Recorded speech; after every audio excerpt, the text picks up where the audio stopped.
여러분 한 주간 동안 행복하셨습니까? 어려운 일도 있으셨죠? 지난 주간에는 놀랍고 또 혼란스러운 일들이 많이 있었습니다. 사실 끊임없이 이런 일들이 일어납니다. 복잡하고 그리고 불안한 것이 우리의 세상 살입니다. 그러나 여러분, 하나님은 우리에게 끝없는 희망이 되십니다. 우리에게 다가온 봄의 모습 속에서 우리는 그것을 보게 됩니다. 시 한 편을 여러분에게 들려드리고 싶습니다. 아동문학가 중에 이정인 씨라는 분이 있습니다. 이분의 쓴 시 몸짱 시인이라는 시가 있습니다. 제가 읽어드리겠습니다. 몸짱 씨앗, 몸짱 씨앗. 요것 좀 봐. 잠자는 척하면서 팔 운동, 다리 운동, 숨쉬기 운동 부지런히 했던 거야. 안 그러면 이 조그만 게 흙덩이를 번쩍 어떻게 들 수 있었겠어? 멋있지 않습니까? 무슨 반응이 좀 있어야.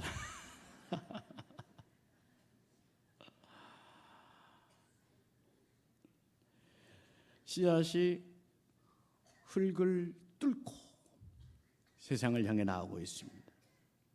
이런저런 꽃들도 그 봉우리를 틀었습니다.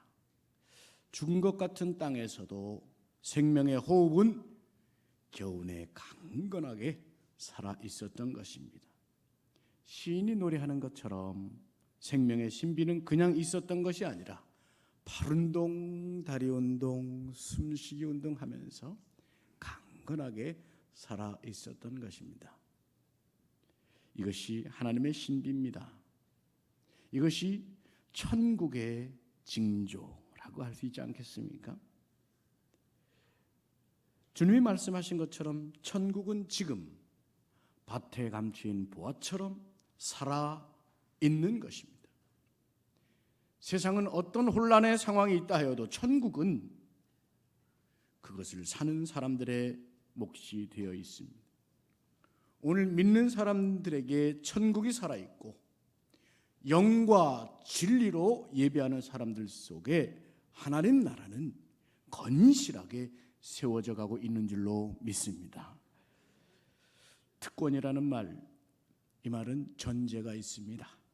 누구에게나 주어지는 권리는 아니라는 말입니다.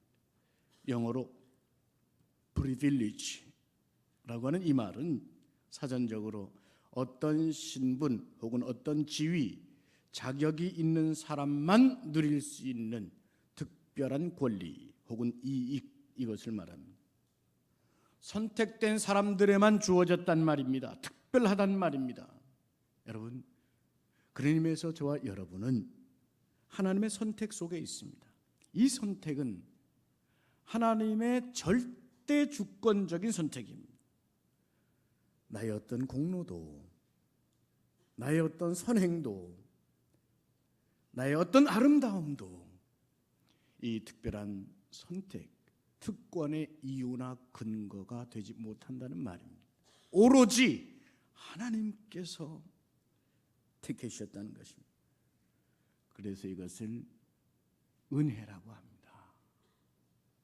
은혜. 이것이 우리에게 속한 복음이란 말입니다.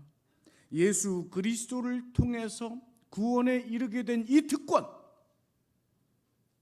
예수님께서 나를 대신하여 죽으셨고 다시 살아나셨다는 이 부활 사건이 믿어지는 이 특권, 그러므로 우리는 감사함의 이유가 끊어질 수 없는 것입니다. 오늘 성경 말씀 사도 바울은 우리에게 들려줍니다. 그리스도인들은 하나님의 성전이라고 말입니다. 이 성전이라고 하면 한마디로 거룩한 집이라는 뜻이죠. 구약 성경 속에서 이 성전이라고 하면 기능면에서 혹은 구조면에서 세 부분으로 나눌 수가 있다고 할 수 있습니다. 첫 번째, 집이죠. 건물입니다. 바깥의 외형입니다. 그것은 아름다운 금과 은과 또 귀한 돌들로, 은과 놋과 혹은 백향목, 잣나무 이런 것들로 아름답게 귀한 것들로 세워져 있습니다. 그 성전 안으로 들어가면 뭐가 있습니까? 성소가 있습니다. 코데시라고 했습니다. The holy place. 그것은 제사장들이 제사를 드리는 곳입니다. 그 안에는 금으로 만든 떡상, 등대, 향단 같은 것들이 있습니다. 그곳에서 제사장들이 백성들을 위해서 제사를 드립니다. 백성들의 죄를 대속합니다. 그들의 감사한 일들을 하나님과 화목제물로 드리게 합니다. 헌신의 예배를 드립니다. 그곳에서 이 거룩함이 이루어지게 되는 것인데, 그 성소를 더 들어가 보면 안쪽에 휘장이 있습니다. 그 휘장 안엔 오로지 대제사장만이 들어갈 수 있습니다. 대제사장, 이것을 지성소라고 합니다. 성소를 더 홀리 플레이스라고 했으면 이것은 더 홀리 오브 홀리스라고 했습니다. 히브리어로 코데심이라고 했습니다. 지극히 거룩한 것입니다. 하나님의 법궤가 안치되어 있는 것입니다. 그 법궤에는 스랍이 있습니다. 하나님의 천사들이 있습니다. 지극히 거룩한 성소에서 대제사장만이 하나님의 임재를 만나며 이 이스라엘 백성들에게 하나님의 복이 흘러넘치는 놀라운 은혜가 그 성전에서 이루어졌던 것입니다. 여러분, 우리 예수 믿는 자들을 성경은 성전이라고 합니다. 이것은 단순한 은유가 아닙니다. 대단히 의미심장한 구약시대의 성전과 동질성을 가지고 있습니다. 성전의 모양새와도 같이 성전에 건물이 있다면 우리의 몸체, 외형의 몸체가 있습니다. 성전에 성소가 있다면 우리에게는 인격이라고 하는 성소가 있습니다. 성전에 지성소가 있는 것처럼, 가장 거룩한 곳이 있는 것처럼 우리 성도의 인격 안에 성령님이, 하나님의 영이 거하고 계시다는 것입니다. 사도 바울은 이 놀라운 대비를 오늘 말씀 속에서 전해주면서 말씀합니다. 누구나 집을 짓는 인생입니다. 모두가 집을 짓는 인생입니다. 우리는 성전을 짓는 인생이라는 것입니다. 집을 짓는 모습들은 제각각 다릅니다. 어떤 사람들은 금방 태워 없어질 것으로 집을 짓습니다. 지푸라기나 나뭇가지로 집을 짓고, 어떤 사람은 금, 은, 보석들로 집을 짓습니다. 오늘 읽은 본문 위에 보면 우리 11절에서 13절 말씀 다 같이 한번 읽어보겠습니다. 인생이 집을 짓는 과정이라, 이런 말씀 다 같이 읽어보실까요? 이 닦아둔 것, 시작. 이 닦아둔 것 외에 능히 다른 터를 닦아줄 자가 없으니 이 터는 곧 예수 그리스도라. 만일 누구든지 금이나 은이나 보석이나 나무나 풀이나 지푸로 이 터 위에 세우면 각 사람의 공적이 나타날 터인데 그날이 공적을 밝히리니 이는 불로 나타내고 그 불이 각 사람의 공적이 어떠한 것을 시험할 것임이라. 아멘. 각 사람이 그 인생의 집을 짓게 되는데, 때가 되면 하나님의 이 집을 불로 태우는 과정이 있다는 것입니다. 마지막 때를 말하는 것이겠지요. 하나님의 불이 태워버리면 남는 것만 남게 되는 것입니다. 지푸라기도 나무도 금도 은도 보석도 그 뜨거운 불에 다 타고 녹아 없어져 버릴 것입니다. 이 세상에 속한 것은 다 타버리고 흔적도 남지 않게 되고 마는 것입니다.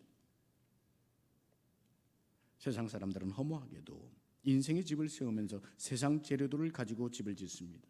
다 없어지게 될 것으로 짓는 것입니다. 그러므로 사도 바울은 바로 이 시점에 선택받은 백성들을 향하여 경고하듯이 말씀하는 겁니다. 너희가 하나님의 성전인 것과 하나님의 성령이 너희 안에 계신 것을 알지 못하느냐.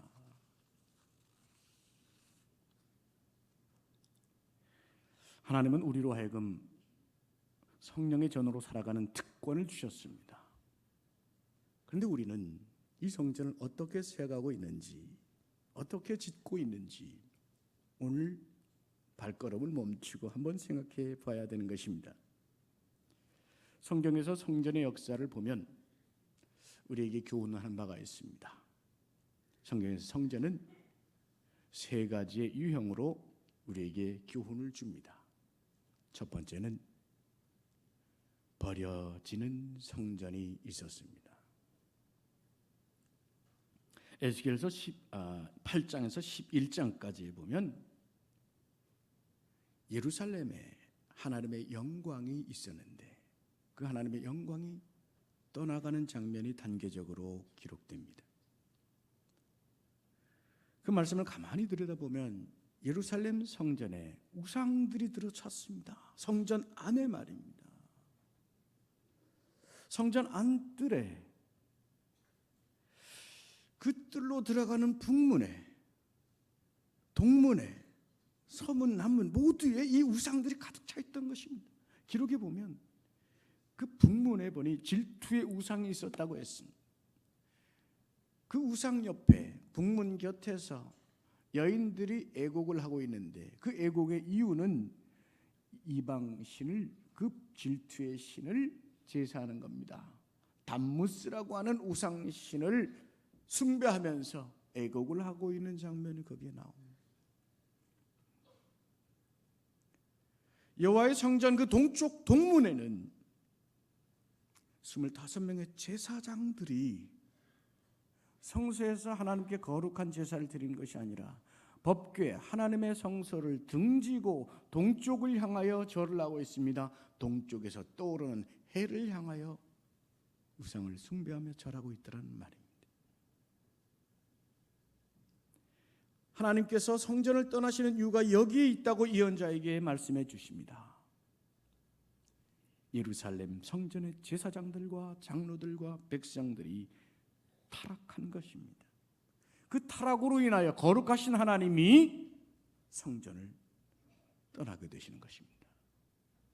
여러분, 여기에 타락이란 무엇입니까? 명확하게 말씀드릴 수 있습니다. 타락이란 예배의 부재입니다. 가인이 버려진 이유가 어디 있었습니까? 예배의 부재입니다. 야곱이 하란 땅에서 그토록 고생한 이유가 어디 있습니까? 예배의 부재입니다. 믿음의 조상들이 고생하면서 살아간 노예로 전락할 때 모두가 예배의 부재입니다. 지금도 유럽과 북미의 교회와 나라들이 혼란을 겪게 되는 이유가 무엇입니까? 예배의 부재입니다. 그것이 타락의 동인, 그것이 결국 하나님을 떠나시게 하는 원인이 되는 것입니다. 하나님의 성전됨, 그것은 하나님의 임재를 통해서 성립되었습니다. 그런데 하나님의 성전, 그곳에서 하나님이 떠나시자 그 성전은 버려지게 되었습니다. 그 성전은 무너지게 되었습니다. 그 성은 무너지게 되었습니다.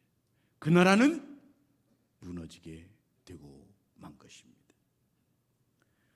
오늘 고린도전서 3장 17절 말씀이 우리에게 들려줍니다. 누구든지 하나님의 성전을 더럽히면 하나님이 그 사람을 멸하시리라. 두려운 말씀입니다. 하나님의 성전이 거룩하고 정결하여야 하나님의 영이 거하시는 것을 의미합니다. 우리의 성전됨의 특권, 그 특권을 존속하는 길은 예배에 있는 것입니다. 오늘 영과 진리의 예배를 통해서 여러분의 삶의 자리에 끊이지 않는 예배의 삶을 통해서 여러분 건강한 견실한 성령의 집을 지어가시기를 주님의 이름으로 축원합니다. 두 번째, 버려진 성전 다음에 회방받는 성전의 모습이 있었습니다. 열왕기상 6장에 솔로몬이 왕이 되어서 아름다운 성전을 짓습니다. 이 성전이 바로 솔로몬 성전이라고 불리웁니다. 네, 그 성전이 아까 에스겔서의 말씀처럼 타락한 자들로 인해서 무너지게 됩니다. 그 백성들은 노예가 되었습니다. 바벨론으로 끌려갑니다. 그러나 하나님께서 다시 그 백성들에게 70년 후 그들을 모으셔서 불러오셔서 성전을 짓게 해주십니다. 왜? 예배가 살아야 하기 때문에, 이 땅에 예배가 있어야 하기 때문에 하나님은 그들을 부르신 것입니다. 스룹바벨과 에스라를 통해서 성전을 짓습니다. 이 성전 이름을 스룹바벨 성전이라고 합니다. 근데 이 성전을 지을 때 정말 어려운 일이 발생합니다. 성전을 세우는 중에 자격에 합당하지 못한 사람이 찾아옵니다. 르훔과 심세라는 사람입니다. 성전 건축에 자격이 합당하지 못합니다. 거절을 당합니다. 그러자 앙심을 품고 방해를 하기 시작합니다. 관리들에게 뇌물을 줍니다. 아닥사스다 왕에게 상소를 올립니다. 가진 공작을 벌입니다. 물질 공세로, 정치 공작으로 성전 건축을 방해하는 것입니다. 결국 하나님의 은혜와 사랑으로 이 성전이 완성되긴 하지만 이 성전의 역사가 우리에게 교훈하는 것이 있습니다. 우리의 성전됨 또한 회방받는 일이 있다는 것입니다. 우리의 영이 회방받는 것입니다. 그게 무엇일까요? 18절의 기록처럼 자신을 속이는 것 때문입니다. 자신을 속이는 것, 무엇으로 속이는 것입니까? 스스로 지혜 있는 줄로 생각하여 참된 지혜를 따르지 않는 것, 이것이 스스로를 속이는 것입니다. 19절 말씀에 보면 이 세상 지혜는 하나님께 어리석은 것이라고 했습니다. 하나님께서는 스스로 지혜롭다 여기는 자들을 자기 꾀에 빠지게 한다고 말씀합니다. 시편 94편 11절은 우리에게 말씀합니다. 여호와께서는 사람의 생각이 허무한 것을 아시느니라. 무릇 우리 그리스도인들이 성전을 지어간다 할 때 세상의 지혜와 정열이나 세상의 방식과 경험이나 자신이 가지고 있는 지식, 거기에 집착하여 그 터 위에서 성전을 짓고자 한다면 그 공적들은 어느 날 다 불타버릴 수 있습니다. 15절 말씀이 우리에게 분명하게 말씀합니다. 누구든지 그 공적이 불타면 해를 받으리니 그러나 자신은 구원을 받되 불 가운데서 받은 것 같으리라. 이 말씀은 세번역 성경은 이렇게 씁니다. 그러나 그 사람은 구원을 받을 것이지만 불 속을 헤치고 나오듯 할 것입니다. 그 해석을 보면 구원을 이루게는 되겠지만 간신히 이루게 되는 것을 말합니다. 우리 성전됨이 이렇게 회방을 받고 있다면, 우리의 성전이 견실히 세워져야 될 때 이런 회방을 받고 있다면 이 얼마나 안타깝고 위태로운 일이겠습니까? 영국의 유명한 분자 생물학자이자 신학자인 알리스터 맥크러스라는 분이 있습니다. 이분이 자연계, 이공계 물론이고 이 신학계까지 아주 박식한 박사 과정을 2개나 이수한 아주 석학입니다. 이분이 쓴 브리지 빌딩이라는 저서에서 이런 말합니다. 우리의 이성은 죄에 의해 포로로 잡혀있기 때문에 우리 안에 계신 하나님이 바로 통치하실 수 없게 되어버린, 마치 죄에 의해 점령된 마을 같다. 우리 이성은 마치 어거스틴이 말하는 것처럼 하나님에 대한 달콤한 기억을 회상할 여력은 있지만 이미 죄의 노예가 된 것이다. 무슨 말입니까? 이성에만 의존하고 하나님의 계시나 이적의 손길, 성령님의 역사를 거부하게 되면 죄에 점령된 도시처럼 성전 건축이 회방을 받게 된다는 것입니다. 그러나 셋째로, 버려지는 성전이 아니라 회방받는 성전이 아니라 영원한 성전이 있습니다. 오늘 11절의 기록처럼 교회의 터가 오로지 그리스도인 것처럼 우리의 성전됨 또한 바로 이 그리스도 영원한 성전 위에 서 있음으로 인하여 주님과 더불어 거룩한 성전으로 세워져 가게 되는 것입니다. 솔로몬의 성전도 무너졌습니다. 스룹바벨의 성전도 사라졌습니다. 해결책이 필요합니다. 하나님이 이 땅에 예배가 멈추길 원하지 않습니다. 어떻게 해야 예배가 지속되겠습니까? 이제 영원한 대안이 오셨습니다. 바로 우리 주님께서 이 땅에 오신 것입니다. 주님께서 이 땅에 성육신하여 오셨을 때에는 예루살렘에 헤롯 성전이라고 있었습니다. 그 성전은 과거의 어떤 성전보다 웅장했습니다. 분봉왕 헤롯이 아니라 그 아버지 대헤롯이라는 왕이 46년이나 걸쳐서 이 성전, 헤롯 성전을 세웠습니다.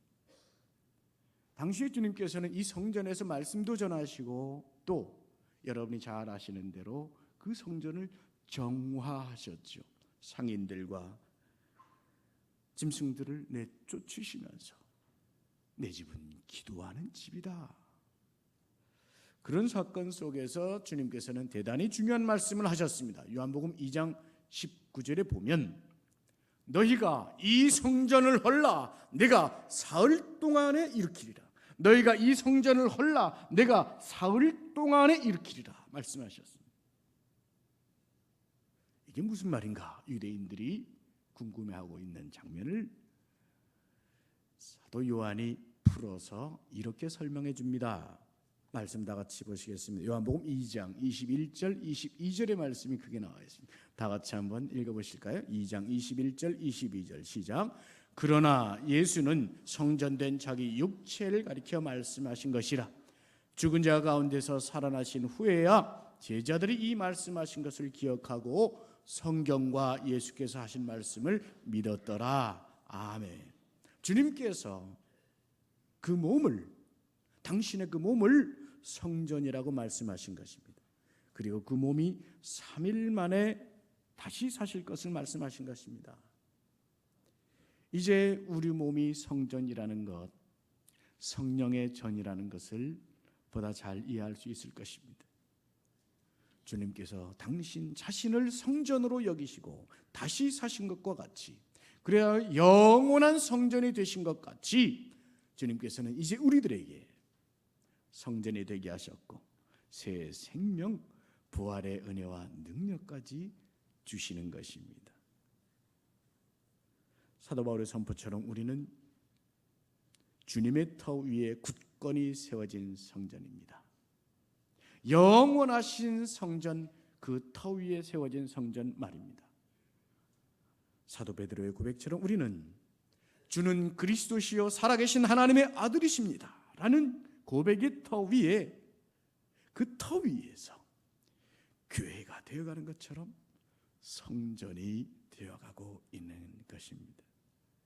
그러므로 이제 다시 한번 생각해야 하는 것입니다. 거룩한 성전으로서 세워진 특권적 은혜를 우리가 입었으므로 그것을 잊어버려서는 안 되는 것입니다. 그것은 자신을 속이는 거라고 말씀합니다. 여러분, 자신을 속이는 자가 있다면 그 속이는 행동의 가장 첫 피해자가 누구인 줄 아십니까?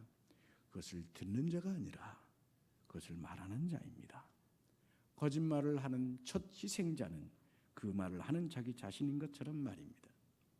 여러분, 소중한 하나님의 성전, 하나님의 전을 아껴야 되지 않겠습니까?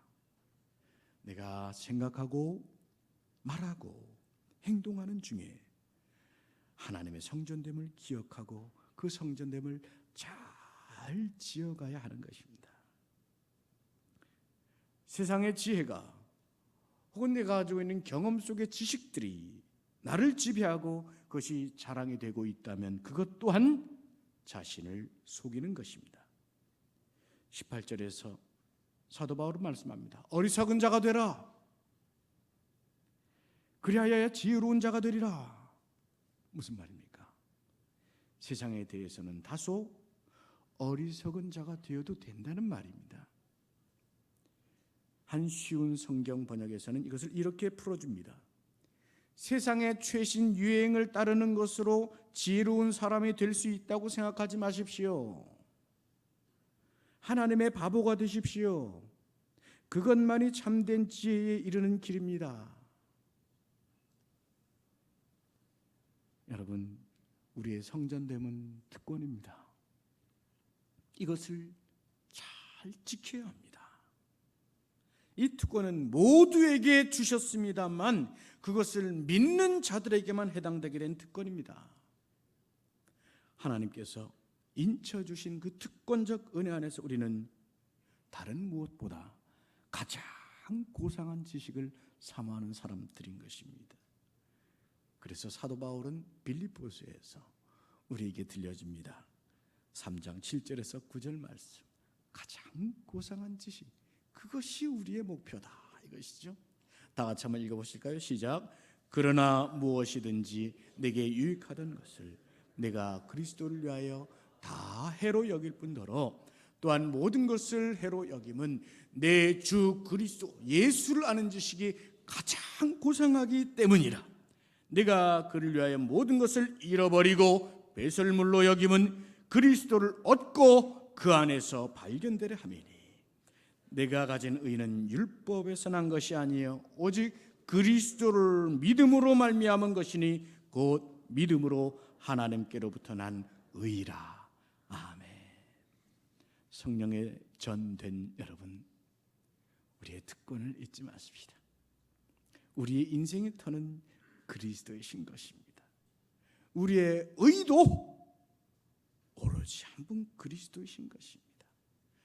가장 고상한 지식, 이보다 더 높을 수 있는 것은 우리에게 없습니다.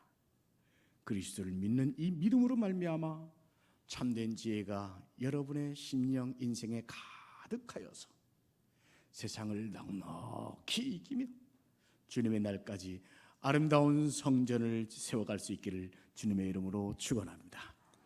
기도하십시다. 하나님 아버지, 험한 세상에서 우리를 구하시고 은혜로 우리를 이끌어 주심을 감사하옵나이다. 우리가 주님의 터 위에 세워진 성전됨을 다시 한번 기억하오니 주여, 이 성전이 거룩하고 견고하게 지어져서 주님 오시는 날 아름답게 완성될 수 있게 하여 주시옵소서. 부족하고 연약한 저희 인생을 예배 속에서 다시 새롭게 또 새롭게 하시며 거룩한 성전의 모습들을 차곡차곡 세워가 주시옵소서. 예수님의 이름으로 기도하옵나이다. 아멘.